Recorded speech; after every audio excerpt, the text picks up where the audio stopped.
Et gaff til a gaff. Et gaff til a gaff. I'm illy with the till a gaff. Illy with the till a gaff.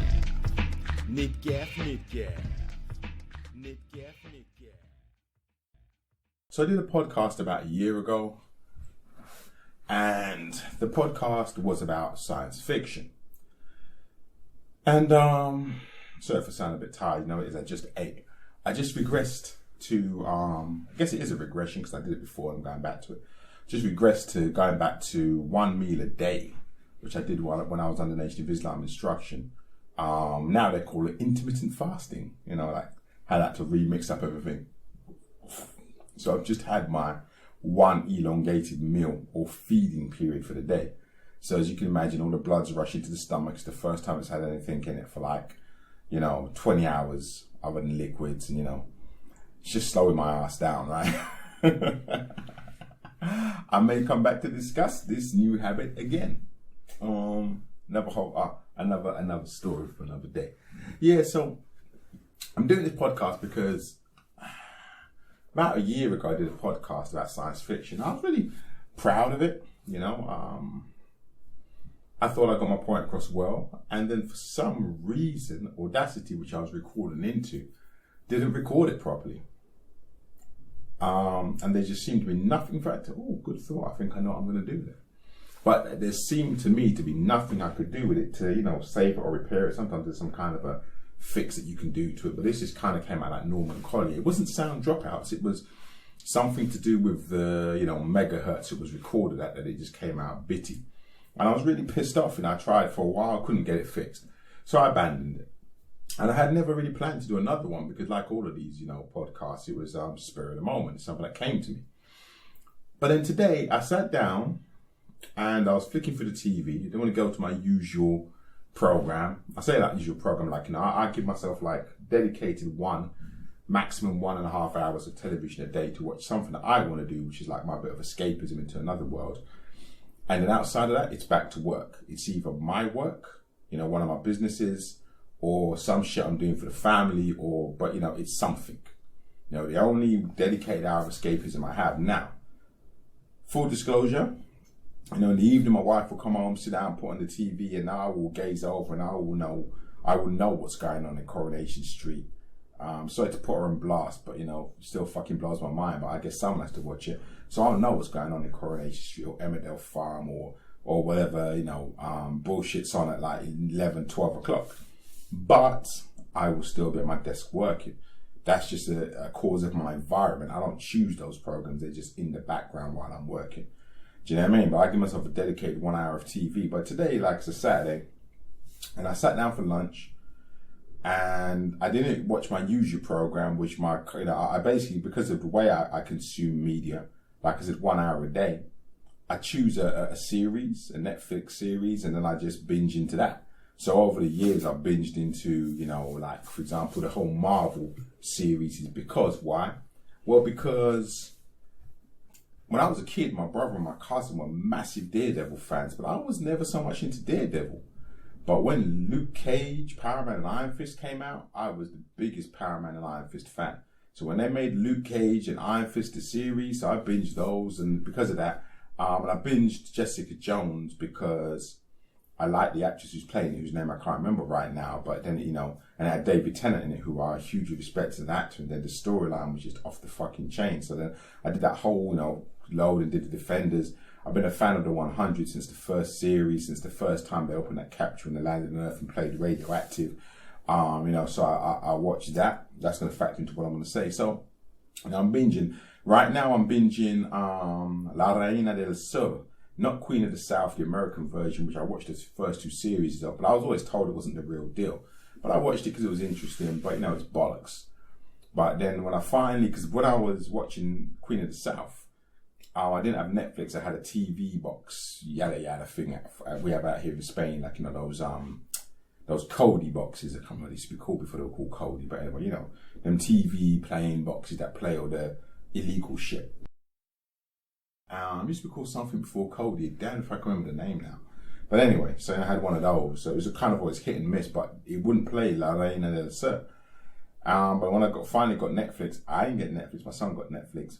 big up to my big son. And when I finally got Netflix, you know, when it got into La Reina del Sur, but it is properly like a friggin' Latino telenovela. So the first series was like 60 episodes. Like, motherfucker, this is like Coronation Street.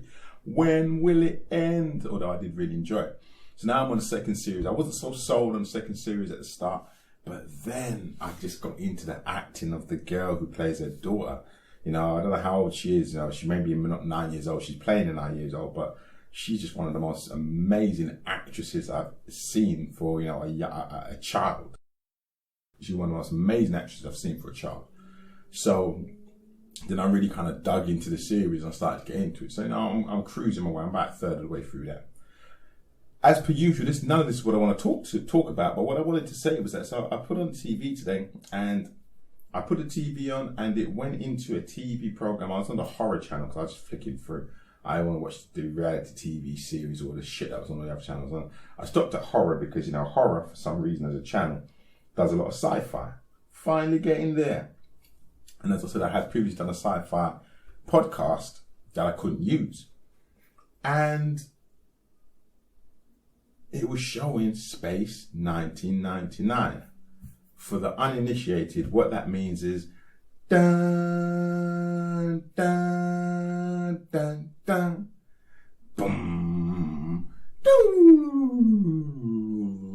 boom, boom, boom.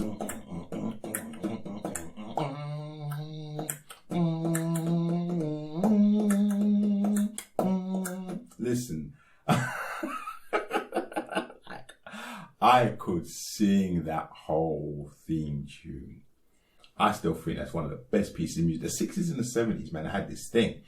But like, they had these English white orchestras. I'm pretty damn sure they were like majority, if not all white orchestras, making these funky ass tunes for TV themes. Do you know what I mean? Like literally dance floor fillers. And Space 1999 to this day is still one of my favourite themes. Okay, some of the instrumentation's a bit whack, like that guitar, because it's trying to sound futuristic and spacey. The guitar's a bit whack, but that fucking backbeat, that boom, boom, boom, boom, boom, boom, boom, boom, that's some funky ass shit. Do you know what I mean? So that's a start. That's a starting point. Space 1999. Then.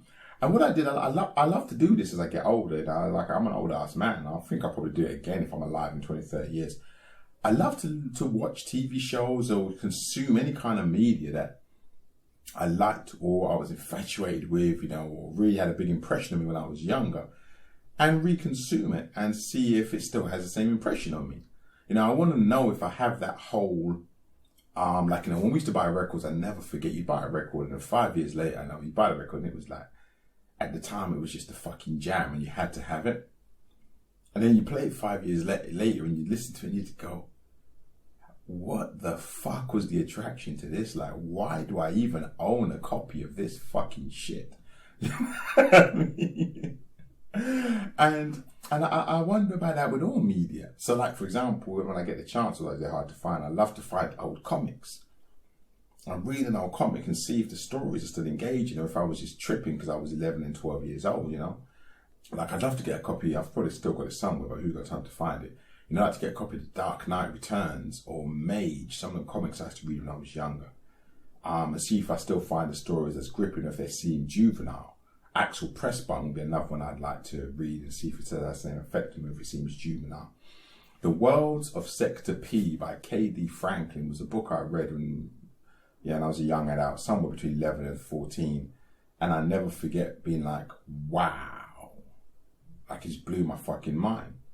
Star Scanners, I think, was another one, which was a really good book, but I read that I was very young and had an amazing twist at the end, and I couldn't get fucking the second episode, so I never knew what really happened with the girl who was going to sell out all of her friends, who were trying to escape because they kidnapped her parents. And then, of course, there was the Stainless Steel Rat, which, you know, was such a great book series, 2000 AD, which I was addicted to. When I started buying 2000 AD, Mikey put me onto 2000 AD, by the way. You want to know who Mikey is? Go back to the Mansdem episode.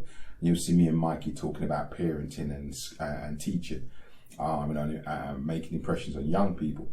He put me onto 2000 AD when I met him when I was 11 years old, and that was it. Just never fucking looked back. And that took me into Crisis, which was a spin-off from 2000 AD, which again I thought was brilliant, but kind of died a death. But again, I'd love to find Crisis as well and read some of those stories and see, if Crisis was like a kind of heavily politicized left-wing version of 2000 AD. And I'd like to see if, that stands the test of time, stands a testament of time, if it just seems, trite as I've got older. So I like to consume media that I consumed when I was younger and, see if it still stands the test of time in my mind, if I still like it. So I'm watching this Space 1999, like previously I'd watched the original Star Treks. And, time is a bitch, because I would love to one day, because I like to consume things in order. So I would love to sit down one day and just watch the original Star Treks, the first series, Captain James T. Kirk, Spock, McCoy, all that shit. Uhuru, Sulu, Chekhov, I think that's his name. From episode 1, because that's when I think you really get an understanding of it. In the same way I consume stuff on Netflix now. I don't flick around the 100 or Lorraine and the Sir or, Luke Cage. I watch it episode by episode so that I get to, get the story that, the storyteller's trying to tell me. I also see how they develop, how it grows, how the acting gets better, how the storylines get better. Do you know what I mean? And consume it in that way. It just so happened that I happened to fall into this one episode of Space 1999, and it was so good I watched the second one. And obviously, because I'm comparing stuff. So I'm partly comparing it to Star Trek, because at the time Space 1999 was everything. I don't know how old I was. I must have been about 7, 8 years old. It was everything, and I didn't really realize at the time it was made by the Andersons, who are responsible for Thunderbirds. And I'm sure I probably found out about that later. So because of that, it made so much sense. It was like, the Andersons getting into a live action show with real human beings, but they still had the puppetry or the mastery of the stuff they used for the spaceship landings and stuff like that, the same way they would have been Thunderbirds. I just wanted to see if it had the same effect on me. And the first thing it did is it brought back the exact same realization, which was the reason why I did the very first podcast on sci-fi and why I love sci-fi, which, for some whatever reason was destroyed. And the first thing that hit me was the simple fact. And oh, by the way, before I forget to say it, going through my youth, actually, when it comes to sci-fi, I was never a big Doctor Who fan. I think of the Daleks just scared the fuck out of me and I stopped watching it the first time the Daleks appeared. It was all about Space 1999, and then as far as I can remember, followed by Blake 7. The fact that no one's made a Blake 7 movie to this day, I think is the biggest fucking travesty in movie history. For all the stories they tell, retell, to me, Blake 7 had the fucking edge. And what kills me the most about it is that so many stories now are about the anti-heroes, about the crooks on the run. But when Blake 7 did that shit, surely I'm sure they took the idea from the Magnificent Seven or some kind of other stories and set it in space and whatever. But, the characters like Avon, who's fucking just malevolent. Blake, who's really quite cavalier. I mean, it's fucking, what's that thing called again? It's not Sunfly. Oh man, there's a TV show, a detective show called Castle out here in Spain. And the lead from that came from another show, which effectively was Blake 7, just fucking without being called Blake 7, but it just took the idea, a bunch of space renegades. Another show that I'm going to talk about, sci-fi, was, oh man, the name's fucking gone out of my head. That's why. What happens when you don't prepare for shit? Dark Skies? Maybe not Dark Skies. Fucking hell. I should have really prepared for this stuff. I didn't even bring in a phone for me to fucking Google, so I'm sorry, people. I'm going to put them in the show notes. But again, that's another version of Blake 7 in my mind, where, it's a group of, not so much renegades, but a group of criminals on the run. And then another one on the list is Killjoys. Another one that I gave, because the thing is, I know when it comes down to me consuming media now, I give my hour. I have 1 hour, and then I'm on some gladiator shit. I'm on some, are you not entertained? So I have 1 hour to entertain me. Not us, not we, not the kids, not the family, not the wife, me. I got 1 hour to drop whatever the fuck I'm doing, whatever problems I got going on, whatever work I got to do, whatever pressures I'm under. I get to switch off for an hour and consume some fucking TV entertainment media. So it's precious to me, is my point. So if you get that hour, if you're a series, you get that hour. And I like to watch whole series. I give things more than the chance. I'm not that guy. I used to hate to fucking go to the record shop and they will put on the record for like 10 seconds and listen to it and pull up the needle and go, nah, I don't like it. Like, how the fuck you know if you like my record in 10 seconds? You ain't even heard what I got to say. All you listen to is the beats. I don't like even doing that with TV shows. I'll give them a chance, 2-3 episodes, whatever. See if sometimes some of these things are sleepers. Like 7 seconds was a sleeper. Everyone said it was brilliant, but the first 2-3 episodes, if you was that kind of person, you would never got past number 1. Oh my Lord, Breaking Bad. Whew, Jesus Christ. Sleeper cell, Breaking Bad. Let's try the first series. First series of Breaking Bad was just like watching fucking Coronation Street. Just a fucking soap opera. There's nothing happening. But when he warmed up, shit was off the chain. Game of Thrones. When I was doing the TV boxes, I used to use Game of Thrones as an example because everybody was fucking addicted to it. But I'd never listened to it, I never watched it. So I used to use it as part of my demonstration, which means I saw the first 10 seconds of Game of Thrones where the gate at the wall goes up and Jon Snow rides out on his horse with his other 2, people. Probably seen that 30, 40 times and never seen anything past it. It was just too slow, looked really boring, looked like it wasn't for me. Gave the first couple of episodes a go. Finally, one day when I ran out of shit to watch, 8 seasons later, and never looked back. You know what I mean? So I do believe in giving stuff a go. So yeah, Killjoys and The Expanse.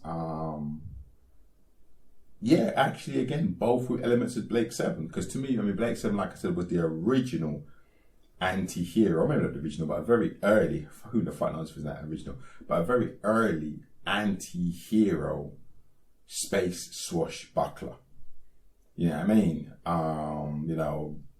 These fugitives against the Federation. This is off my fucking head, dude. I don't even remember this. These fugitives against the Federation. There was Blake, like I said, it was he was a criminal, but he was the good guy, Captain Avon, who was completely fucking malevolent. You never really knew whose side he was on, if he would sell out his fucking team. Then there was the black woman whose name I can't remember, but I'm going to come to that. And then there was the head of the Federation who had this kind of real sexual tension with Avon because they were both malevolent as fuck. And neither of them could be trusted. Shit was off the scale.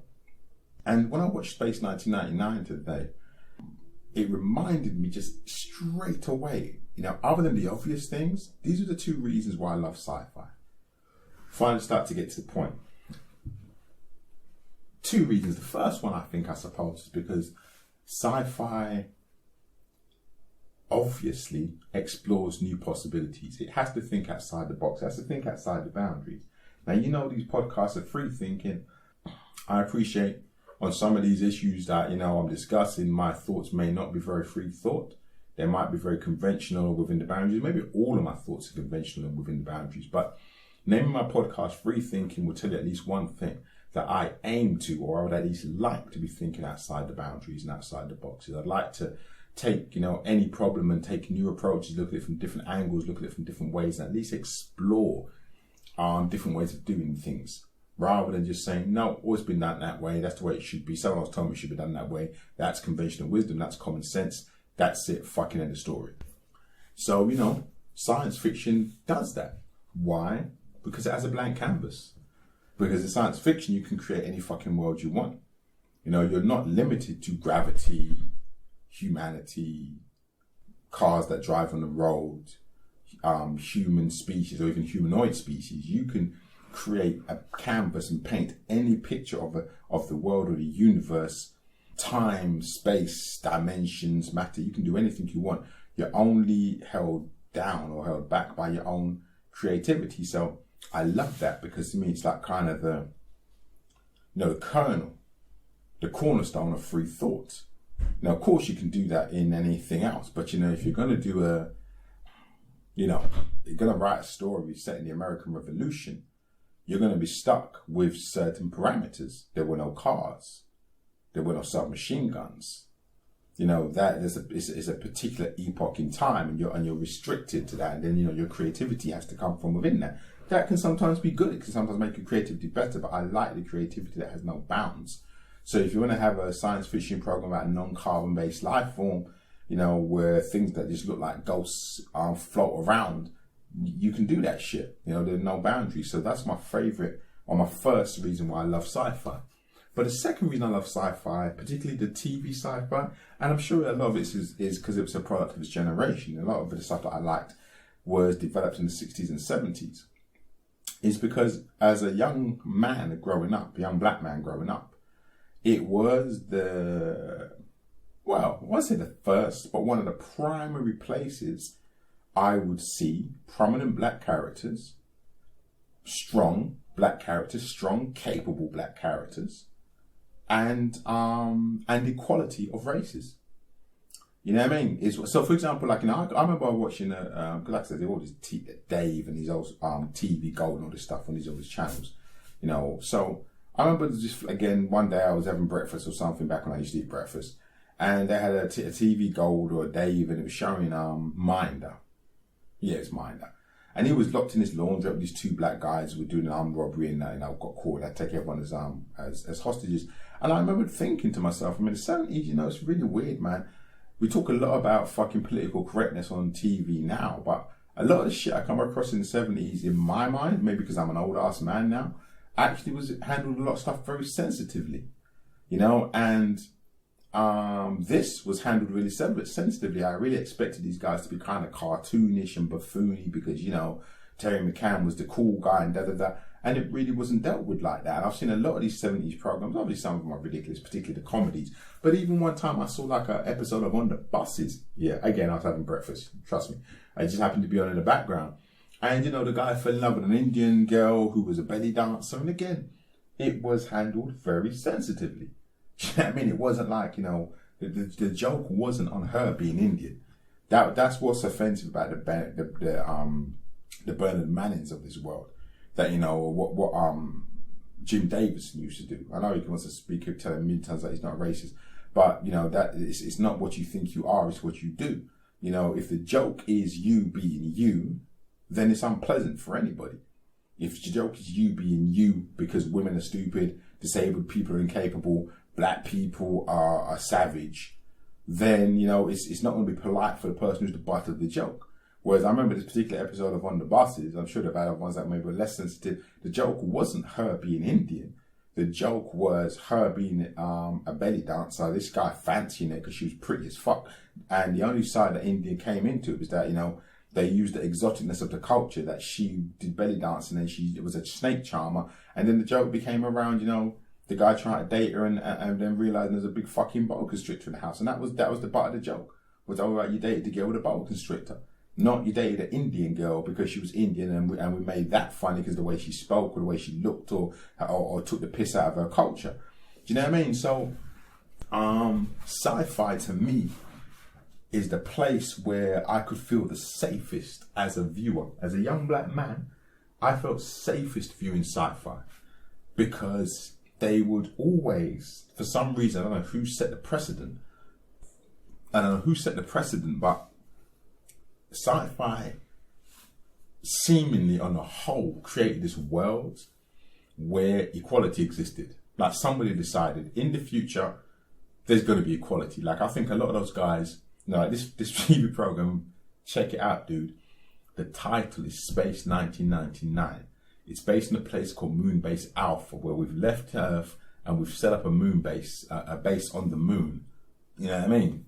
I can't remember the stories. Do the background. I can't remember if Earth is fucked or whatever. But anyway, the point is, it follows the story of people at this exploratory site called Moonbase Alpha.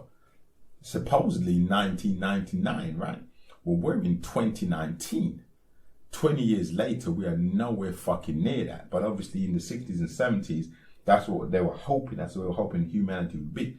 So I guess since we have no Moonbase Alpha and we're pretty fucking far from a Moonbase Alpha, I shouldn't be surprised that the international community of scientists who inhabited this Moonbase Alpha who lived in this sort of egalitarian, meritocratic world where they were just there based on their skills and their background and their race didn't, have any difference or didn't hinder them at all in their ability to be there and communicate and live with other people.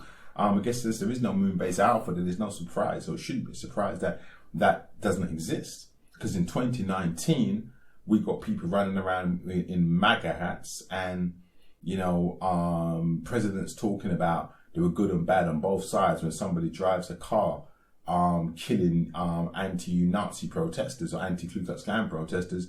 And, you've got a Brexit vote in the UK that has led to a rise in hate crime by about 25% in 2 or 3 years.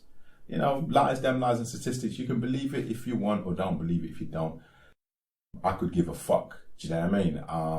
It reminds me a little bit about, I was talking about the Brexit thing. Tried to get into the B word, but people go, oh, do you really think it's going to affect anything? And I'm like, what blows my mind is when I talk to people without fishing for that information, I just talk to people in business. I'm trying to make connections through LinkedIn or whatever.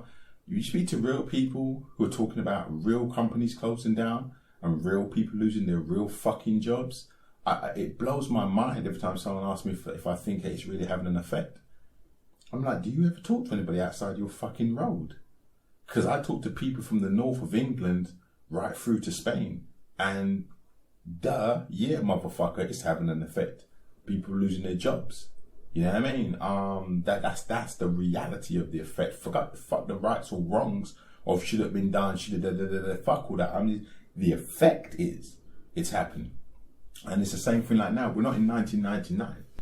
We're in 2019, but the effect of Brexit and Donald Trump and Jair Bolsonaro and what's going on in Hungary and Italy and Greece and all the fucking rise of populism and fascism, the effect of all that shit is we are pretty fucking far from a moon-based alpha. The left-wing media, as people have to portray them, and the left-wing political class, the swamp, as Donald Trump tried to call them, the political class, the elite political class, may want us to all live together happily and, live in this egalitarian world where we're judged on the content of our character, not on the colour of our skin, as Martin Luther King put it. But that's not the fucking world we're living in, dude. You know what I mean? We're about as close to that as we are to having a fucking moon-based alpha. Because the reality of 2019 is probably about as divisive as the world has ever been, as polarized as the world has ever been, as you see I've discussed too many times in this. So I wasn't really trying to get into that. But in telling the truth as to why I love sci-fi, that's the second reason.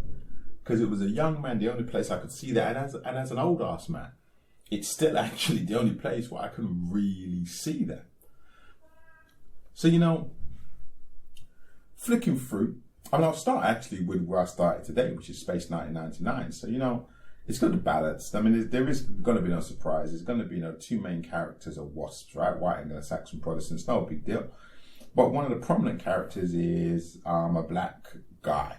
Now, he's not so much like, Star Trek was much more job-led.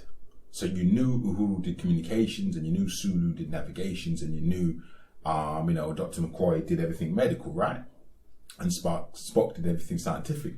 Whereas 1999 is a little bit different. I don't know exactly what this guy's job is, but what I do know is he seems to be third in command, actually, from, the guy who runs Moonbase Alpha. So yeah, I like everything. You got your cool guy, you know what I mean, who's the swashbuckling guy. There's another guy a bit more rugged, and he's got the girlfriend. His girlfriend's actually Southeast Asian of some description anyway. But this black guy, when my guy's barking orders, he's barking orders to this guy. So, it's kind of a prominent position, and just watching it, you're thinking cool. Then there's another black guy who seems to be some kind of a pilot. He didn't talk much in the episodes I saw. He just had a really cool afro. And seemed to be the pilot that goes around with the captain again, or the head of Moonbase Alpha. So, it was just nice. Like I said, I could watch that. And without even digging into who this guy was or his character, the mere fact he was there at my very impressionable age, and I'm sure I used to watch Space 1999 around the age of 7, 8, 9 years old. This was a place I could go to and see the world I wanted to live in. Where if I was good enough, I could get a good job, and for the way I looked, my background didn't count, right? Simple as that. It's very childish, but I was a fucking child. And it's very childish, but I'm an old ass fucking man. I'd still like to live in that world. So call me naive. You know, people always say to you in business, you have to have a big plan. I suppose if I had a big plan, that would be it. To help create that fucking world. I guess that's probably why this podcast returns to these concepts so often. Because I don't have a business plan like, you know, Bill Gates or Steve Jobs or whatever these motherfuckers' missions were. My mission, if I was going to have a mission, it would be to fucking create a world of equality and meritocracy. I'm not sure if my business is going to do that. I don't think I'm going to do a business that creates that or sells that as a product. But that's like my big aim. So maybe that's why my business, you know, my business journey is always a struggle, because I don't relate that to making money. I relate it to being human. And I think maybe my plan is to make money and then dedicate time to that. So anyway, most definitely, that for Space 1999. I love it now, because obviously there's things that you can't see. Well, I lied. I mean, H.G. Wells predicted half the fucking future. So sure, there's a lot of stuff you can see. I suppose what I'm saying is the stuff that people don't see or take for granted is the stuff that's hilarious. Like, they still got whole fucking walls of computer banks. They still get printouts from their computers. So they put all this information in computers and they get little printouts and run around the printouts. They have the coolest uniforms. Not like Star Trek, where, you know, somebody very clearly was like, yo, we're going to throw some sizzling there. So the men are fully dressed, but the women are all in miniskirts in space. Although, you know, as a man, I was never too mad about that bit of sexism, but I appreciate women who look at that and obviously say, what the fuck? I mean, no women. No, fucking women engineers in Star Trek are in fucking punny printing, you know what I mean? Just above the punny, you know, little dresses. So it's kind of hilarious on one level and probably extremely offensive on another. Do you know what I mean? But in this one, you know, they're all like, you know, we're head dressed neck to foot. But the funny part about it is that they all wear flares, right? Because nobody saw that flares were no longer being fashioned. Although by the time we get a roommates out, they'll probably be back, impractical as they are, you know. But that's the one that hit me up today. I just didn't even cross my mind. I don't know if it was an original one because I can't play it back. It's too fucked. But that was one that hit me today, and it reminded me of, you know, like I said, Blake 7. Probably my favorite. If I had to choose a favorite, Blake 7 would have been my favorite. I was enamored of that program. Because like everybody, I like the anti-hero. So I like the anti-heroism of it. You know, and as I said, it had I can't remember her name, or if I thought hard enough, it would come back to me. But there's a black actress, you know, who's quite prominent again in that series. You know, she was part of the team. She was super independent, you know, strong. She was a fighter. You know what I mean? Yeah. And again, you know, it's just about these representations of people that I could look up to and go, yeah. I mean, that's the world I want to live in. No, yeah, that's the kind of person I want to be. And I don't want to be the subservient person. And let me explain to you where this comes from. If you don't have any understanding of his background, if you come from part of the world, this doesn't make any sense to you. This never happened to me, but someone has told me this, that before Black History Month, going way, way back, someone once said to a teacher in school, I don't know if it's one of those fucking urban myths or whatever, but it still makes a point, which I think is very valid, that someone has said to a teacher, we're learning all this white history. What about black history? And the teacher said, at the time, supposedly, allegedly, well, black history started in slavery. Now, the history of black people started when we found you wherever you were doing whatever the fuck you was doing, and we enslaved you. That's where your history starts. Now, in most parts of the world, I guess that's really quite fucking ludicrous. But the point is, there is a huge swathe of the world that sees, you know, black people, or actually to put it in a very simple term, non-European people in a subservient position. So it was great for me to see these shows. Like particularly the ones that had ensemble casts, like Space 1999 or Star Trek. Because Chekhov and Uhuru and, you know, the whole point was everybody was represented. Although I must admit, I don't think they represented, am I missing something? Oh, sorry. And Mr. Sulu, of course. So my point was, they made a point of representing, you know, people from all around the world. So everybody could find somebody who they would be like, yeah, that's my champion. That's me being represented. Whereas on TV at the time, and, you know, although people think it isn't true, in non-subservient positions on TV now, not so much. That's the real. Like, I see so many characters in TV shows where, you know, their position in the hierarchy of the show is so fucking, that's what I'm looking for. Just so contrived, so trite. I almost think, fuck it, just go back to making Midsummer Night's Murders and just have no black people at all. If you're going to take a character and insert a character in that ridiculous fucking position, don't bother.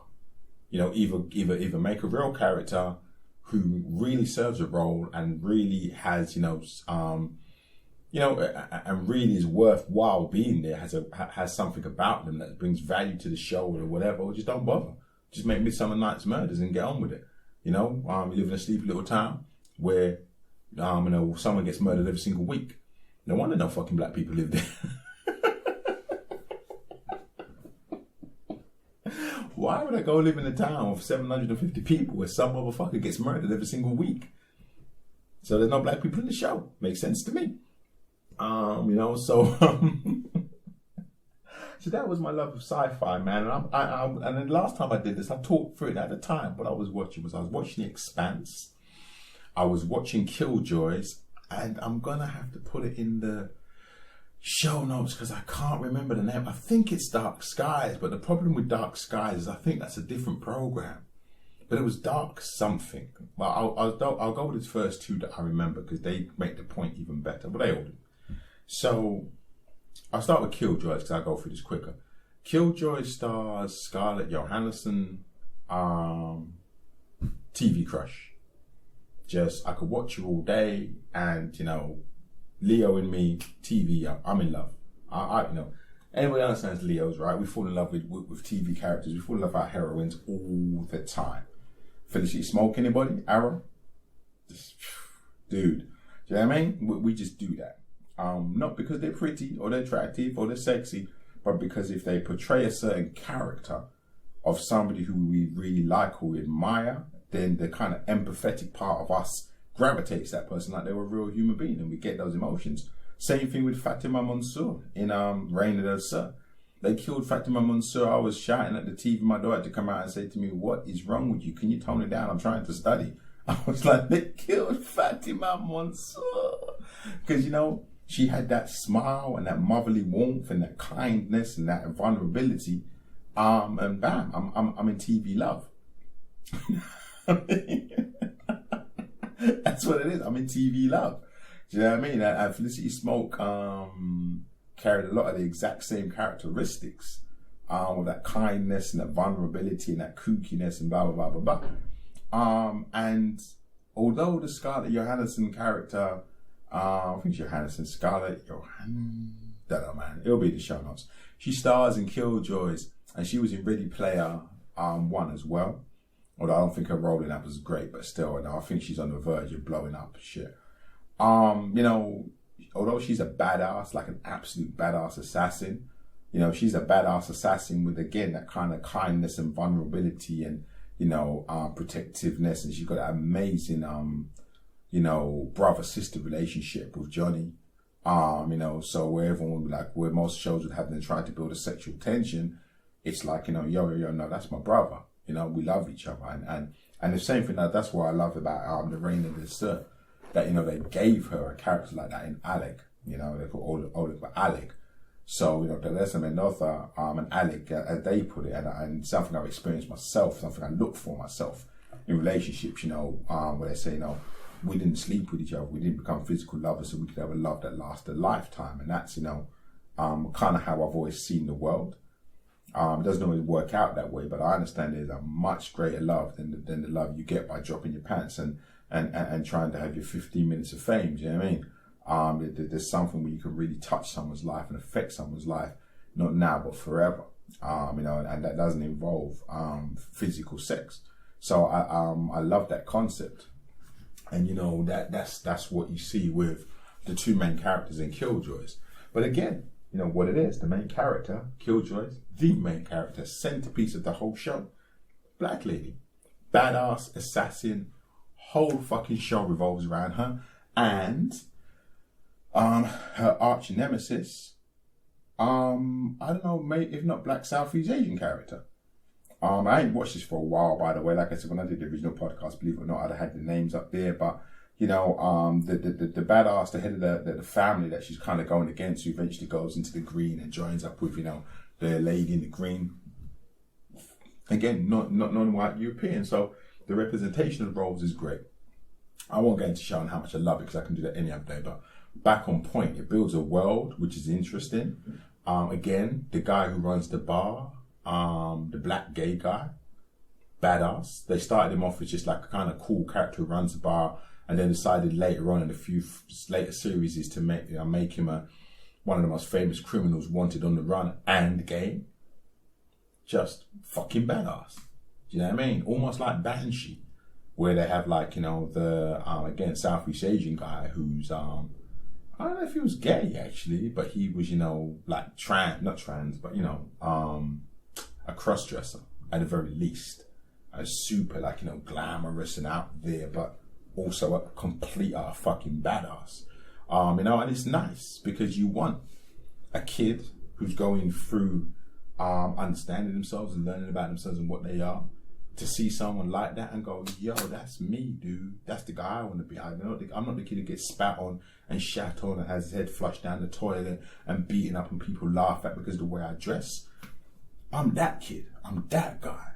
I'm the badass sidekick of that guy who saves his ass and tells him he's a dick and everyone that no one fucks with, and I still throw on a dress, motherfucker. Do you know what I mean? You want people to be able to look up at that and relate to that and get some strength, you know, of character and feel some representation from that. And, you know, I'm not a woman, but when I see, you know, her name probably ain't even Scarlett, but I'm saying Scarlett, but anyway, it'll be the show notes. But when I see, like, you know, the lead character, Joachim of, I'm probably saying that part wrong. When I see the lead character of Killjoys, I still get that. It's like, yo, that's someone representing, man, from, you know, very loosely, my racial background. So that's Killjoys, you know. And then the one that actually made me make the original podcast was The Expanse. Why? Because again, the fact that it's centered around, you know, this white male Anglo-Saxon character was kind of really unimportant, because all of the major players around him, like the girl who became his girlfriend, who was the badass engineer who got the ship to work, and the head of the resistance league that she was kind of down with, you know, they were two black characters. But my favorite character in that program wasn't.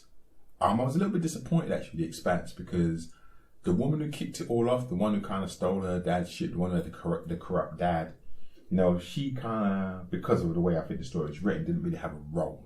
So that was kind of a shame. She was just someone that we were always trying to find. When they found her, she was really fucked up and half dead and, you know, half integrated into this fucking parasitic, you know, alien life form. So that really there wasn't a lot of really a role for her. But the Madam Secretary, I Googled her and I'm pretty sure she's from, you know, North African Arab stock, you know, but she plays an Indian in this role. And she also happens to play a Muslim mother in, oh, wait a second, what the hell is the show? Damn, come back to me. But she's been on TV recently twice. I'm tripping now, right? Because she's in another show, though her role is very small, but she's in another show. Punisher, that's right. She's also in The Punisher. In the first series of The Punisher, she's the Muslim American FBI agent, CIA agent, who's trying to catch the Punisher. She plays her mum. God, this is going to be a long show. I just have to put all these fucking people in there. But anyway, you know, dude, I love her acting. I love her as an actress. But I love the role they gave her. They gave her this role that had real fucking meat to it. Now, I'm sure as a brilliant actress, she put a lot of meat on the bones. But she actually had this really meaty role. And I just love this fact that this, you know, middle-aged, you know, she was playing supposedly Indian woman, was so pivotal to this sci-fi movie. It was almost like watching fucking Angela Lansbury in Murder, She Wrote, or, you know, Miss Marple or something like that, where like, hold on a minute, why is the the most exciting character in this whole fucking show, a 50-year-old Indian lady. You know, she should be at home making chapatis and trying to make one with one nice shiny aubergine. If you're not a fan of Goodness Gracious Me, the TV series, you won't know what the fuck I just said there. You know, but you know, why is she playing the stereotype? But no, she was like, you know, the most powerful member of the, you know, international, you know, those have an International Space Security Council for Earth. And, you know, she had this really dynamic role. So even though these guys were out in space doing this exciting shit and, you know, spacewalking and fighting other people, I was always more excited when it came back to whatever, you know, international political intrigue debate was going on and how she was uncovering the story. Because her role was just so meaty. And I think that's what it is. Sci-fi allows people of color, people of, you know, what you want to call it, minority, whatever the fucking name you want to use, called, doesn't matter, you know what I'm talking about. To have meaty roles that they can get their teeth into, real fucking people. Like I said, there are no, you know, there's no need for, oh, just fuck it and make a Midsummer Night's Murders in sci-fi.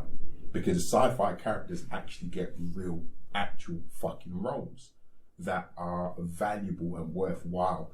You know, they get characters that you can look up to. You know, everybody knows that, you know, when you have a great book and everybody wants to be John Wick, so everybody wants to be, you know, Jack Reacher. Well, a lot of people wanted to be Morpheus. You know what I'm trying to say? It's like, that's what you want.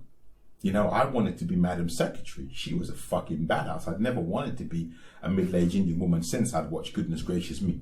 You know what I mean? Or maybe there's a couple of, I like, you know, those kind of movies. So maybe like, you know, East is East, or Baju on the Beach or something. There's some characters like that. But, you know, it doesn't happen very often. But I saw her character, and if I could choose, if there was a board game and I could choose to anybody, I would be Madam Secretary, because she was a badass.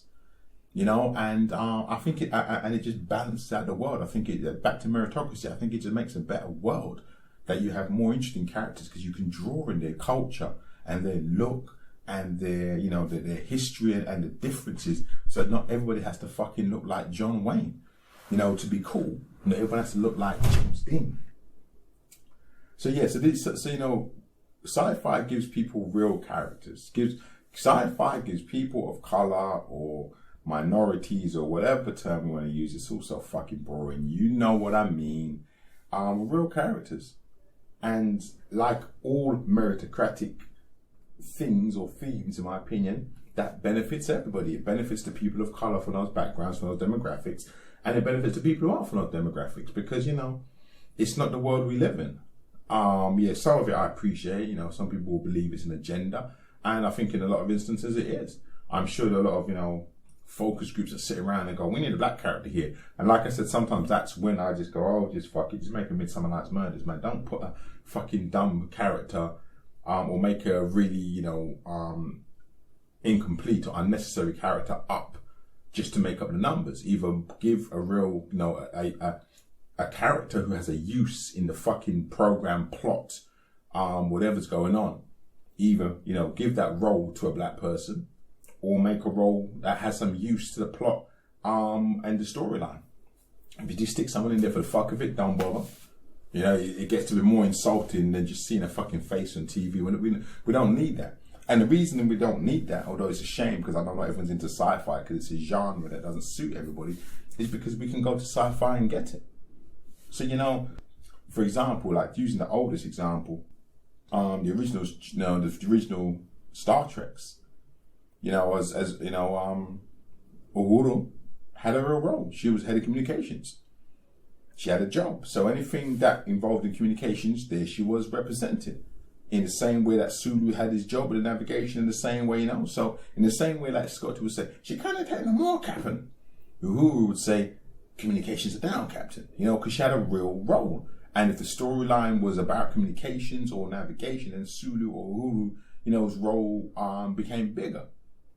And then obviously we have, like, you know, I don't know if it was contrived, but then you know, because you have this ensemble cast from different nationalities with real roles who are really there for real reasons, then you can have things like the first interracial screen kiss, because that character was there, you know, was really there in the first place. So you would have had to have chosen the character. You know, in fact, Star Trek was the other way around, actually. Star Trek was funny because Star Trek would throw in, Star Trek used to have, use like white women like the black man in a horror movie. The original series of Star Trek used to use white women, pretty young white women, like a black man in a horror movie. You know what I mean? In the 80s and 90s, like, they would start the series and some character, often a woman or a white guy, who you'd never seen before, would appear front and center of whatever was going on. We're going to explore this planet. Okay then. Henson Peterson. Who the fuck is Henson Peterson? Henson Peterson. Come with me. So Henson Peterson's there. Now Henson Peterson's finding the new spore. Why is Henson Peterson talking to Miss Spock? Henson Peterson gonna die. And Henson Peterson is the first person to have the flower shoot the spores up his nostrils and become the first person affected by whatever alien parasite is going to be the fucking theme of the day. You know? So Star Trek kind of flipped the script, whereas most shows, even up until now, introduce black characters just for that reason. So, you know, because we have to have a black person there, and we also need somebody to get injected by the spores and die first. So kill two birds with one stone. Star Trek flipped the script. It had all these international characters who were permanent members of the team, and they had no intention of getting rid of them and no intention of them dying. They had real serious roles to play as part of the ensemble cast. But, you know, pretty white women, especially, you know, they would strap the pretty white woman, and they would, like, you know, put the Vaseline on the lens.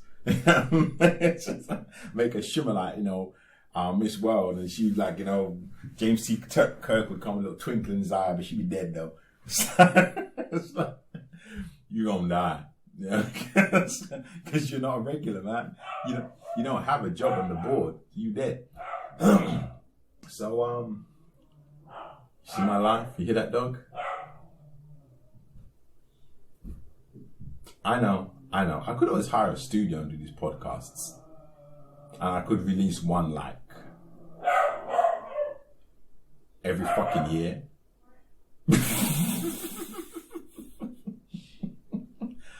Or you get this shit.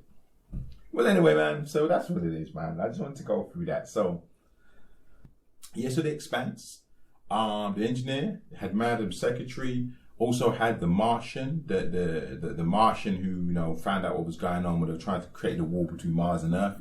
Again, like, you know, I'm sure African descendant of mixed race of some level like that. So just a really, you know, good cast again, everybody with a real genuine role. And then it goes to Dark Skies. It isn't Dark Skies, it'll come back to me. Dark Matter.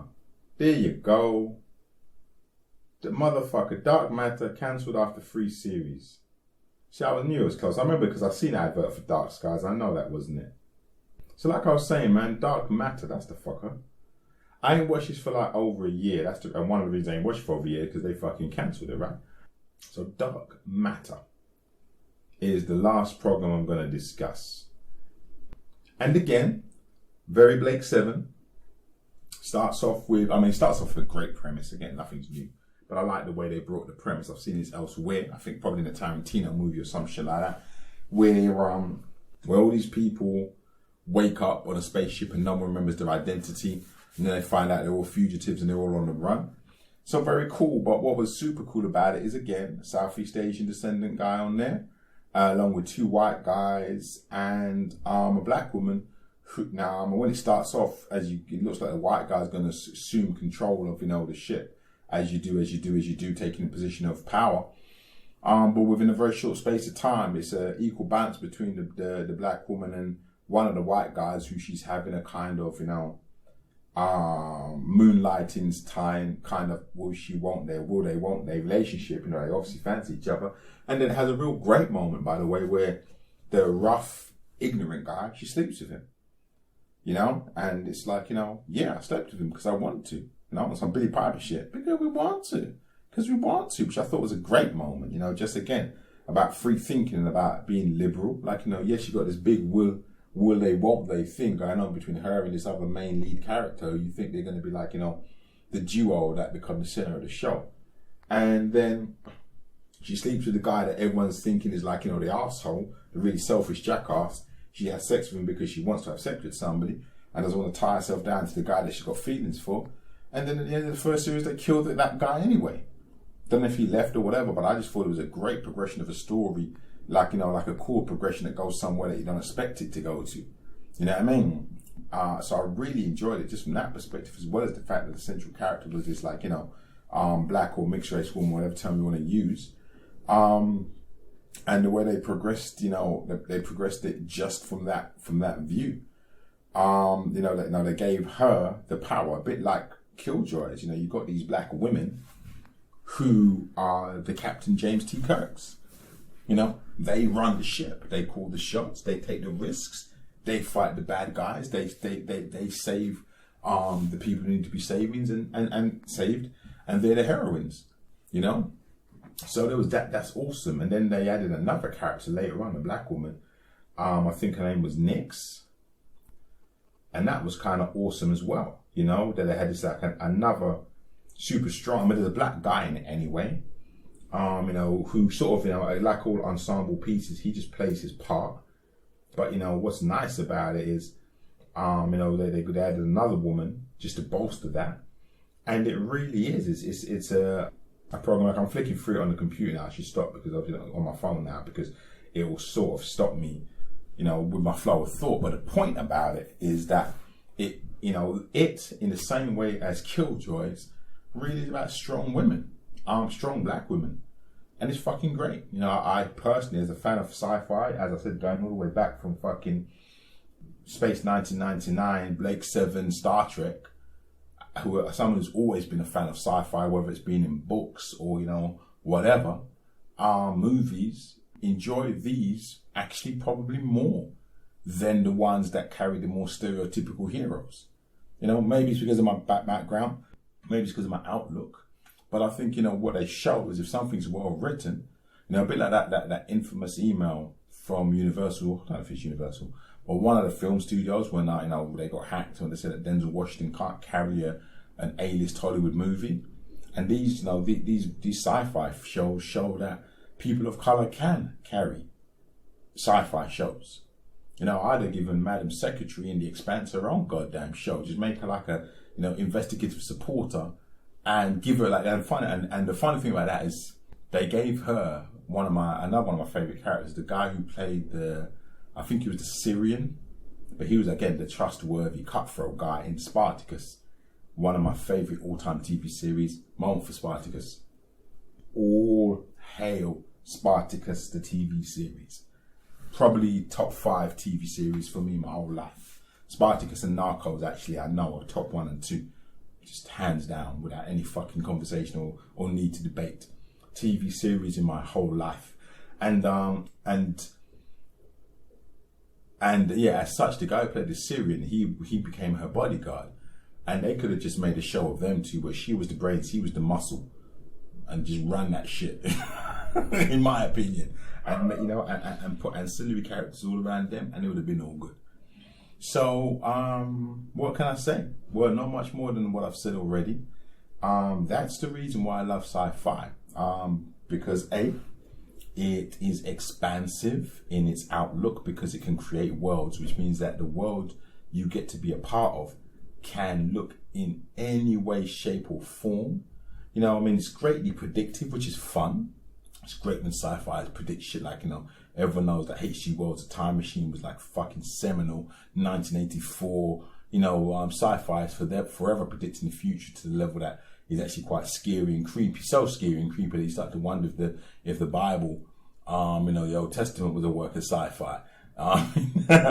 Rather than a straight up prediction of the future from God. But the point is, you can say that, that predicted, things that are happening now, but so did H.G. Wells, man.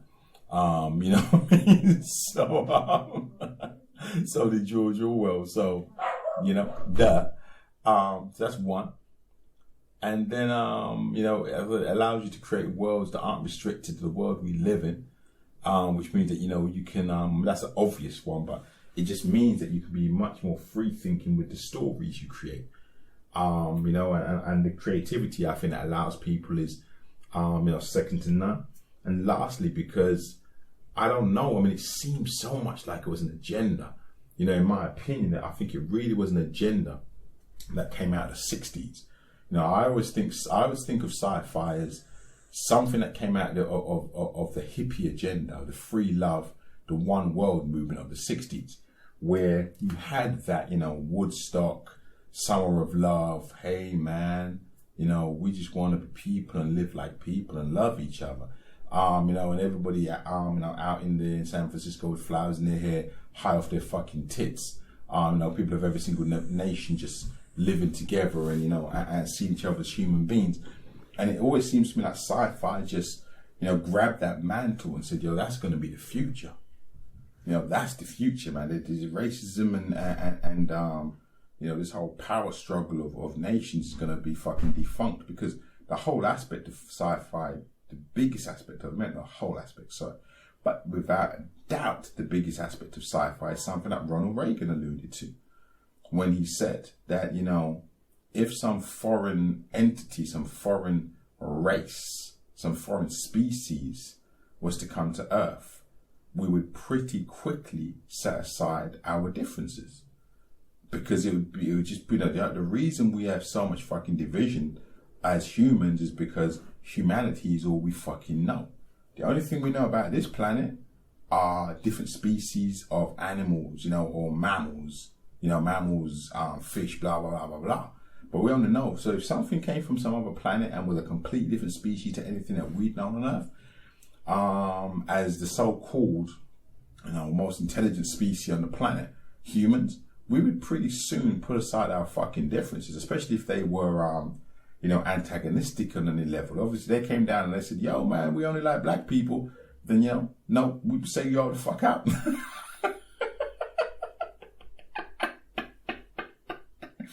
I have to say sorry to all my Southeast Asian, Indian, and white friends. I say, yo, the fuck out. No, I'm just kidding. But, but you know, that even that's been alluded to many a time in sci-fi. I think the Stark conspiracy had, you know, some concepts of that. As did They Live, you know, where, you know, the aliens came down, and one of my favorite movies, They Live, amazing. Keith David movie. I can't remember who else is in it, but I'm sure Keith David is. And you know, they went to the elite ruling class. Some of that a lot of people still believe is exactly what has happened and is happening. And you know, these alien species went to the elite ruling class and said, we're going to give you powers to subjugate everybody else. And then we're going to kill them all off, and you're going to be the only ones who survive. And they were like, okay, you know, because that wouldn't be a stretch for a lot of them, because they have no value for the lives of the proletariats and the poorer classes anyway. So it made no difference how they die. You know, that is truly the mentality of some people of that class. So that isn't a stretch. You know, that's not a hugely difficult stretch to believe if you look at the behavior and actions of some of these people and the millions of people that have been responsible for killings. Like, you know, that ain't a stretch, right? But you know, that statement, I know it didn't come just from Ronald Reagan. Maybe he even borrowed it, but I know he said it, which is strange for, you know, a president to say. That if another species was to come in contact with the human race, we'd pretty soon put aside our differences and stop fucking around. You know, and understand that we have much more similarities than we do differences, especially in the face of some kind of adversity from something that doesn't have those same human characteristics as us.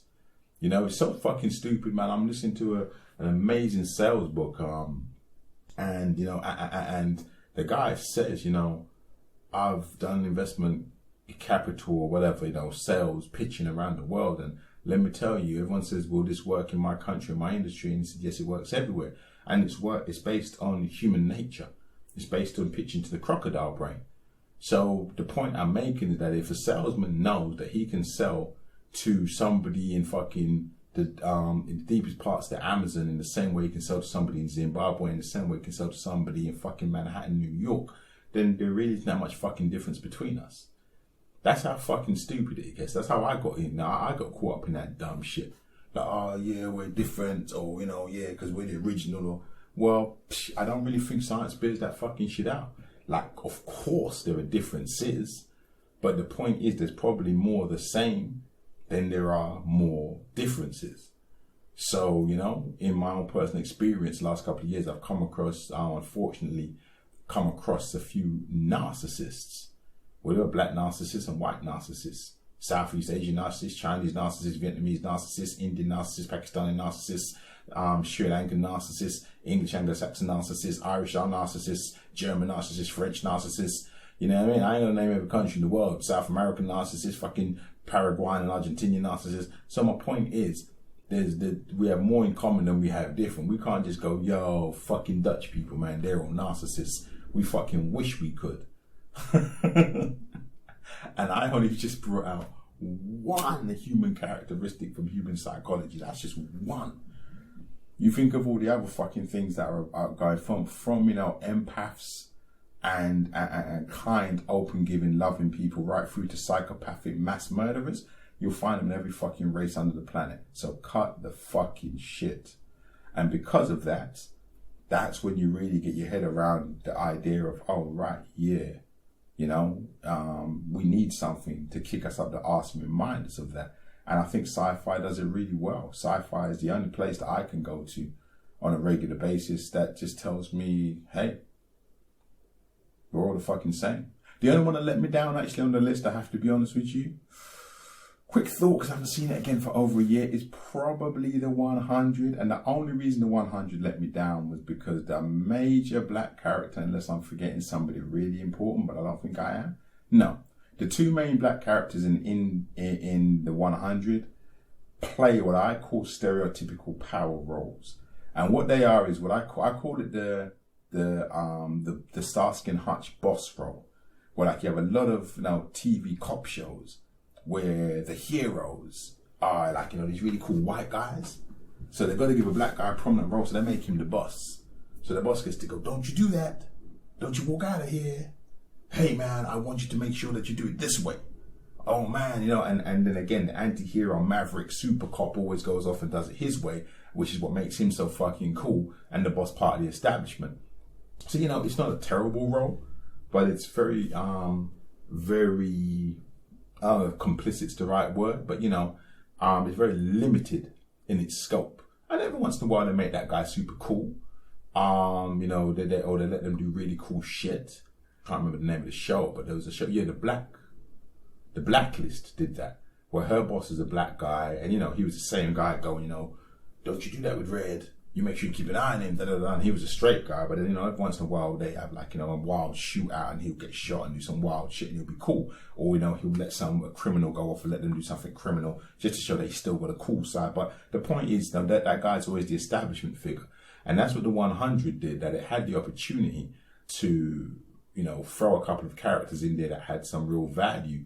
But what we got was, fucking hell, I can't remember the names now. The Chancellor, who used to be the guy who worked in Grey's Anatomy, a fucking amazing actor, may I say, by the way. Sorry, I can't remember your name right now, I don't remember shit. It'll be in the show notes if I can really be fucking asked. But yeah, should know his name, but it'll come back to me, right? He was an amazing actor, and but again, he had that authority role. And then on top of that, then you had Indira, who was the head of the, you know, the people on the ground.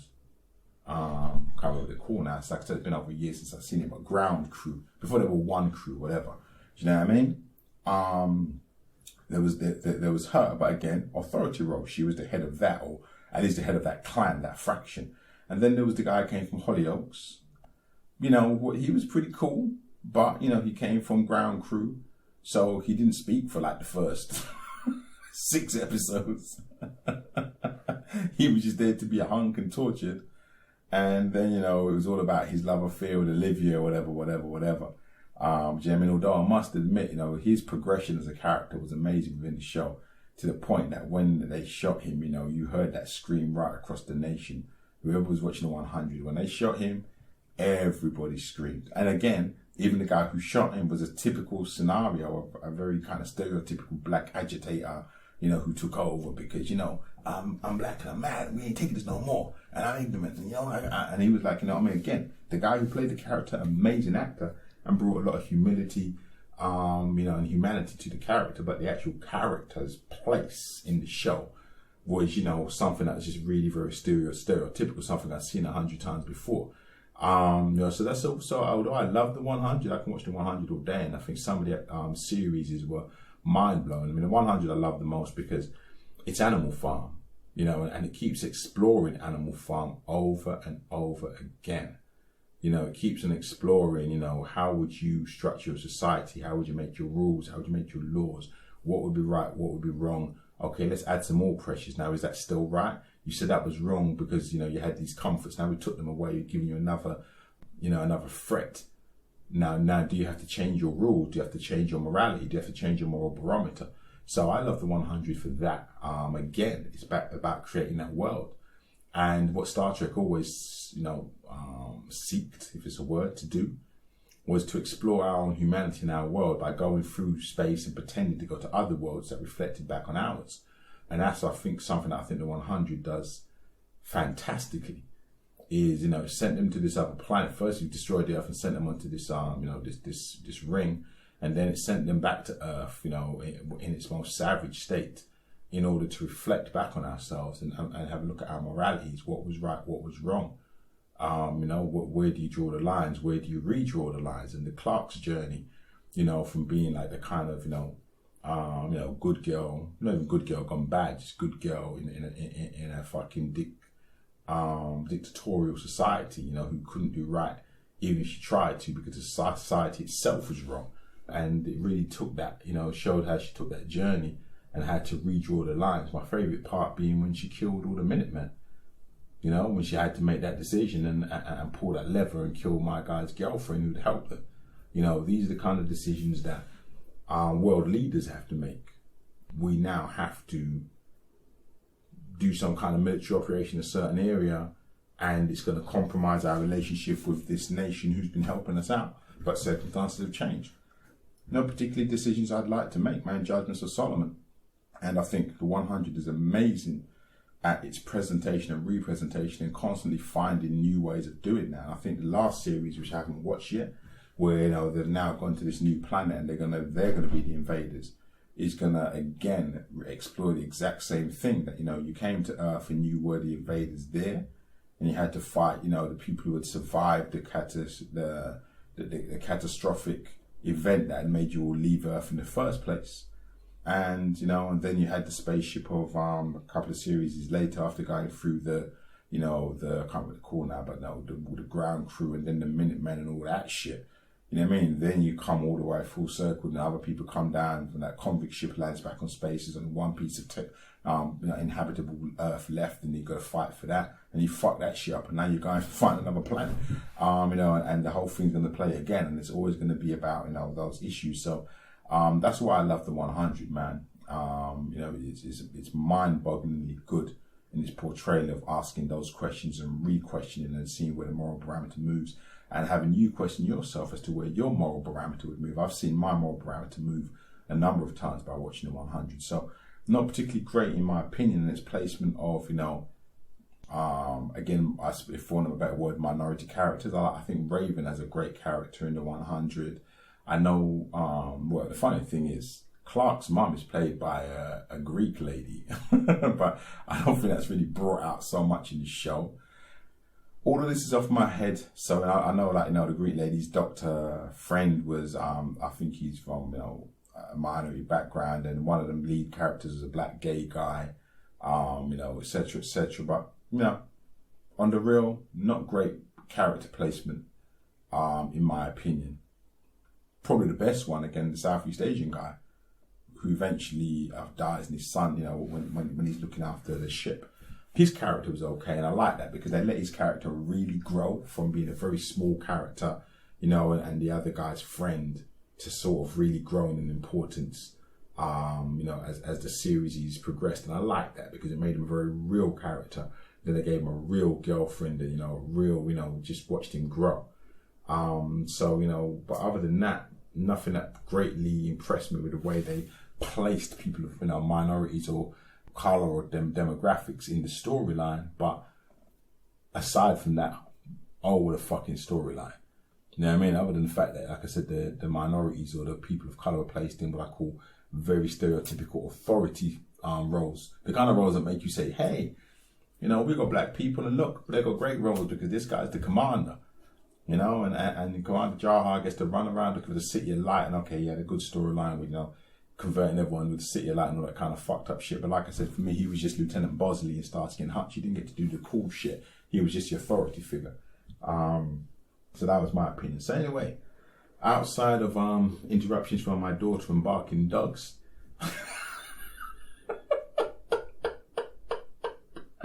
and no one can't say this shit is real though, boy. Yeah, we're trying to tell me that my podcast is contrived. Like, you are not listening.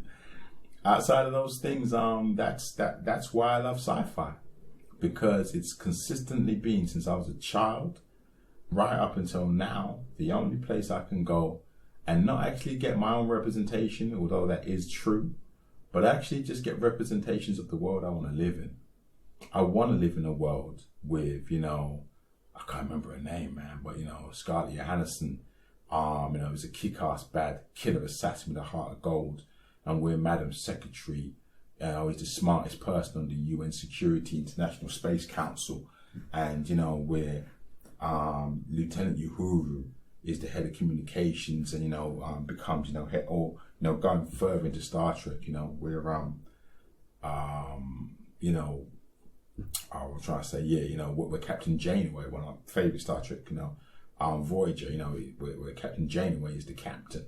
Actually, I wouldn't mind living in a world with 7 and 9. Is on that ship either, but that's another story. You know, and, you know, or the other Star Trek where the black guy was, you know, again, authority figure, but, you know, we can work with that, you know, because the captains in Star Trek, you know, always super important. So where he was the captain of the space station, Deep Space Nine, you know, again, super important. No, his relationship with that what the fuck was he called now? I'm sure he did a couple of episodes with Captain Picard. Met this this basically like a god, a bit like the Beyonder in the Marvel Secret Wars. And there was this character whose name I can't remember now, but he was like, you know, he could just think of things and make them manifest. And Picard was always trying to outwit him. And I'll never forget when he came across the captain in Deep Space Nine. The first thing he did, he put him in a boxing ring and he just like knocked him out or some shit like that, you know, because different character, different personalities, you know. So yeah, I want to live in that world. I want to live in the world of those people, not just in my TV, in my media, you know. I want to live in that real world, and I suppose, you know, the extent to which that isn't my real world means that that's the world I'm happy to escape to. So that's why I love sci-fi. I always have. I hope it continues to grow as a genre. I think we've definitely learned the fucking lessons of putting dates on shit.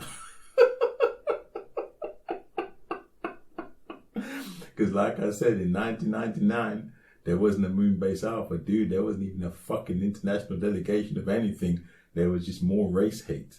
Or at least maybe not in 1999, but definitely by fucking 2019, you know. So maybe we stop pointing dates and stuff and we just, you know, go back to the old Star Wars, you know, sometime in the future, a long, long way away. And I'm not even against Star Wars because I was a Trekkie. I was never a Warsy. I know everyone's all up on that shit. But you know why? Actually, well, two reasons why. Firstly, because I'm going to shut the fuck up in a minute, but apparently, a bit like, you know, the Magnificent Seven was based on the Seven Samurai. So, you know, gotta give Tarantino a dap and give him a break, right? Tarantino wasn't the only person who went to Hollywood after stealing all his fucking ideas from Southeast Asian films. You know, the original the Magnificent Seven was based on the Seven Samurai. And I read recently, or a year or so ago, that Star Trek was based on another, you know, Southeast Asian stroke called Chinese, you know, legend or story. But in that story, the Princess Leia, had a much stronger role. Like, she was a warrior, you know, and she actually was involved in much more of the fighting rather than just running around getting saved by Han Solo and Luke. Do you know what I mean? So it kind of, what's funny about it is when it came out, yeah, I know, like on screen, it was mind fucking boggling and all that shit. But it never resonated with me. It really didn't. I love the Millennium Falcon. I like Han Solo because he looked like a cool motherfucker in a little black waist jacket and his sidearm, you know, he looked like he was cool. You know, but it just didn't touch me. It just didn't really resonate with me. And this discussion of sci-fi, you know, having this debate, as you can imagine, like, you know, fucking hell. You start talking about what's better, Star Trek or Star Wars, that pales, you know, into significance. You You know, everyone forgets about if you preferred Blur or Oasis or the other, Beatles or Rolling Stones. They all pale in insignificance between Star Wars and Star Trek.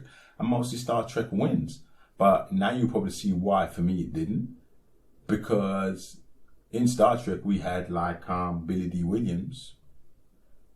I think that was it. Probably in the first 3 movies. Correct me if I'm wrong. So again, it wasn't a world that I was dying to get involved in. It just looked like another fucking version of the same world I was in.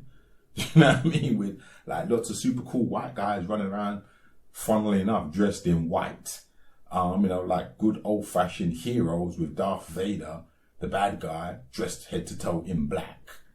It was just like a motherfucking, cacophony, if that's the right word. Just a fucking repeat of the same old fucking shit that I've been watching my whole life, like a fucking Western.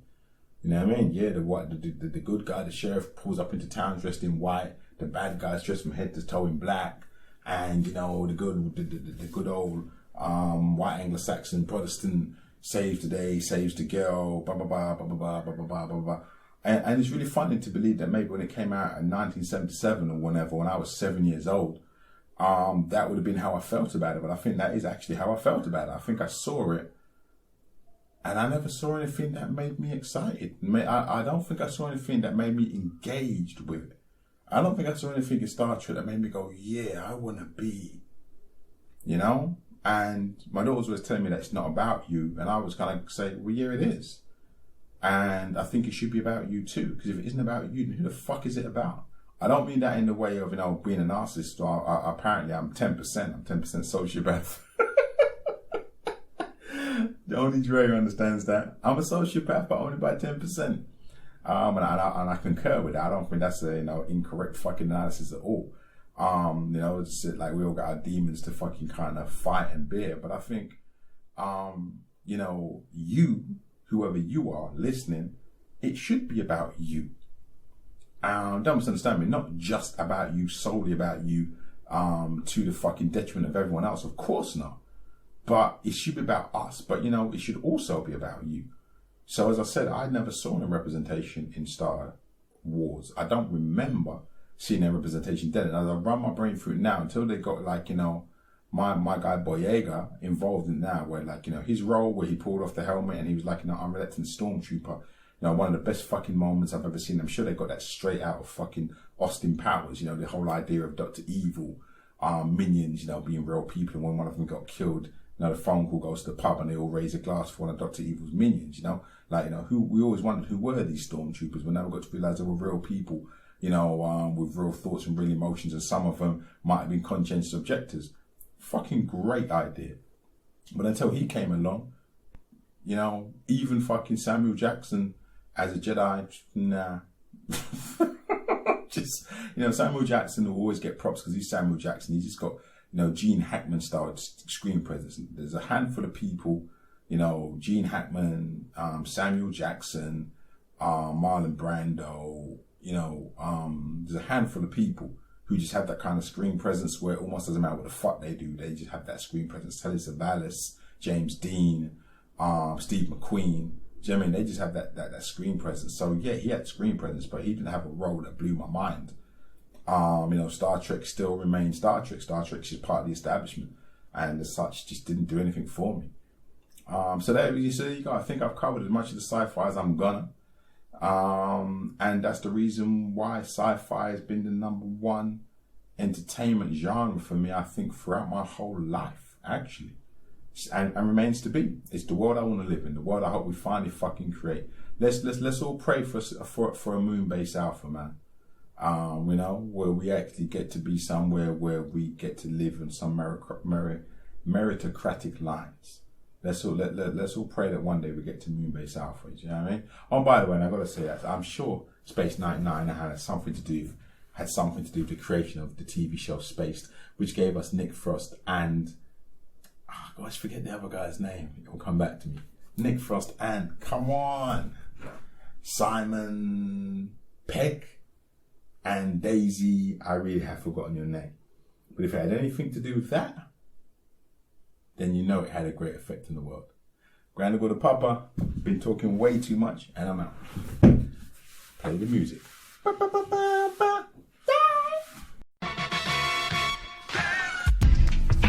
Et gaff til a gaff. Et gaff til a gaff. I'm illy with the till a gaff. Illy with the till a gaff. Nit gaff, nit gaff.